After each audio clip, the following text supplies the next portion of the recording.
गरज ही शोधाची जननी असते हे वाक्य पुन्हा एकदा खरं ठरलंय। गॅसचा तुटवडा जाणवत असताना नालासोपाऱ्यातील एका हॉटेल व्यावसायिकाने भन्नाट जुगाड करत चक्क गाडीत वापरलेलं खराब ऑइल तसेच किचनमधील खराब तेल वापरून स्पेशल शेगडी तयार केली। नालासोपारा पश्चिमेकडील कलंब या ठिकाणी नाईस फूड कोर्ट या हॉटेलचा मालक रोनाल्ड किनी या तरुणाने ही हटके शेगडी तयार केली आहे। या शेगडीचा सेटअप ही तितकाच भन्नाट आहे। सॉसच्या रिकाम्या 5 लिटरच्या या कॅनमध्ये किचनमधील ब्लॅक ऑइल तसेच बाईक आणि कारच्या इंजिनचं खराब ऑइल टाकून पाईपच्या माध्यमातून शेगडीत पोहोचवलं आणि त्याला जोडलेला ब्लोअर जो आपण मोठ्या फिश टँकमध्ये ऑक्सिजनसाठी वापरला जातो त्याचा उपयोग करून आगीची फ्लेम तयार केली। मग काय, त्या फ्लेमवर आरामात भाजी, भात आणि इतर पदार्थही शिजवले जातात। स्थानिकांमध्ये या अनोख्या शेगडीची चांगलीच चर्चा रंगली आहे। काही जण याला इनोव्हेशन म्हणतायत तर काहींनी जुगाड टेक्नॉलॉजीचं कौतुक केलंय। गॅस नसताना ऑइलवर चालणारी शेगडी ही कल्पना अनेकांसाठी कुतूहलाचा विषय ठरली आहे। ही अनोखी शेगडी अवघ्या 17,000 रुपयात त्यांनी तयार केली।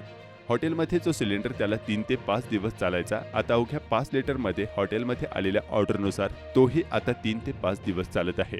कुणाल हा इंजिनियर नाही, त्याचं 12वी पर्यंतचं शिक्षण झालं आहे। मात्र सध्या कमर्शियल सिलेंडरचा तुटवडा जाणवत असल्यानं आणि 4 ते 5 कर्मचाऱ्यांचा उदरनिर्वाह याच हॉटेलमधून होत असल्यानं त्याने एक यूट्यूबचा व्हिडिओ बघून त्याला ही भन्नाट कल्पना सुचली। 5 लिटरचे हे खराब इंजिन ऑइल अवघ्या 30 रुपयांना येतं। तसेच कृणालच्या मते ही शेगडी सुरक्षित सुद्धा आहे। दरम्यान गरज पडली तर माणूस काहीही करू शकतो याचं हे भन्नाट उदाहरण म्हणावं लागेल।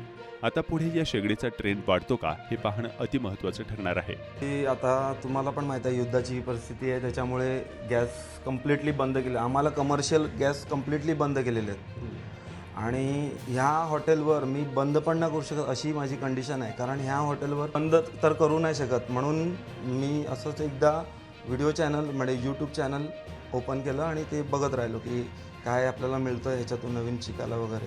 तर मला हा व्हिडिओ भेटला आणि त्या व्हिडिओमधून मी त्याच्यावर थोडं रिसर्च केलं आणि मी माझ्या पद्धतीने ते बनवलं। काय काय